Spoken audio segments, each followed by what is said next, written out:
So this week I'll be reviewing Brief Interviews with Hideous by David Foster Wallace. I thought long and hard about how to review this collection because not only is it difficult to review a short story collection, but David Foster Wallace is someone I find pretty difficult to discuss. So first let's go through the main point. What is this about? The collection primarily focuses on the theme of human interaction, the relationship between sexual partners. Now, one thing I will say about this is the characters are pretty flat.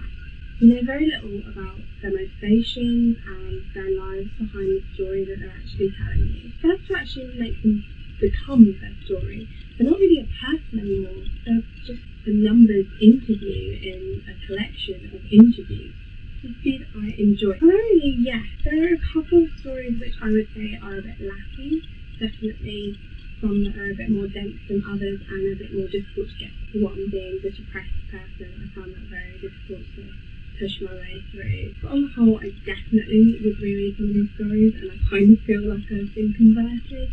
I was one of those people that wasn't necessarily taken with David Foster Wallace, but I do understand some of the hype. Hopefully I will still feel this way after the mammoth task, which is Infinite Jest. So is Foster Wallace really that hard to understand? Well, yes and no. I found this collection really frustrating at times because I just wasn't feeling like I was really getting it. So I put the book down and I would do something completely different. Before actually coming back to reading the stories that I was last on, I would go and look at some of the things that I'd written down when I got to a story that I just had to write about. And when I actually looked at those earlier notes, I came to the realisation that I did understand a lot more of what was going on and what Foster Wallace was trying to say than I actually thought I did. Another thing that I would suggest with this collection in particular, read or listen to the lecture, which is entitled This is Water. Not only is it a brilliant lecture and a really interesting idea, but the messages in that lecture and this collection, in my opinion, are very, very similar, and that actually helped me to understand and focus my ideas. It just really helps to give you a sense of where Foster Wallace is coming from. Which stories are my favourites and why? The first story in the collection is a radically condensed history of post-colonial life. Yes, this one just gets me. It's really, really powerful. It's such an accurate representation of human interaction that even though it's so short, it's one of the most important stories in the entire collection for me, and I think it's such a good choice to have that as the first story because it completely hooks you and gets you into this collection. And if you're like me and you really are interested in human interaction and relationships and social psychology in general, then you will really enjoy that first story. Outline has created thousands of really short moments, so we're drawn upon to create opinions of other people and to get our feelings across in very short moments of time. We think about cover letters and personal statements and interviews. Life is a big confirmation of moments which, despite their brevity, can be the cornerstones of some of the biggest and most important choices and decisions in our lives, ones that we make and ones that other people make based on short moments that they've spent with us.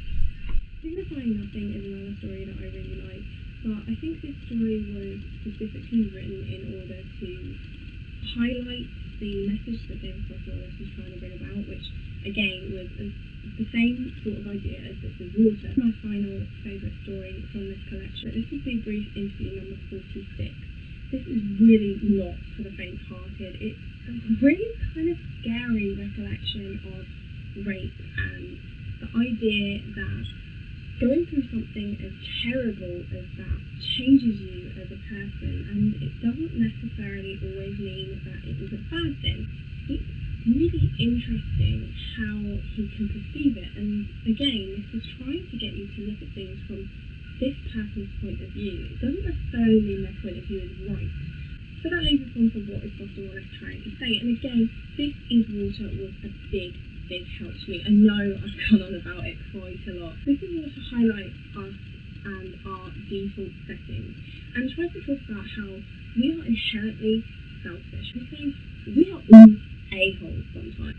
Maybe I've just read a little bit too much into it because of my love of human behavioural psychology and social interaction. So I could ramble on for ages about this collection, and I've actually written a review with a little bit more on the points that I've already discussed in this video. I'll put a link in the down bar if anyone's interested in reading the other opinions I have inflicted upon the world. I gave Brief Interviews with Hideous Men 4 out of 5 stars on Goodreads, and I would definitely recommend it. As I said, if you're into books with a little bit more substance to them, a little bit of something to say, and aren't afraid of books that are somewhat challenging. So I'd just like to draw your attention to the Gloucestershire, I think that's how you pronounce his surname. He did a brief interview with Hideous Men review as well, and is another person who finds it really difficult to talk about David Foster Wallace, so that's very interesting. I'll see you guys tomorrow around up the books I bought in February and my to-be read list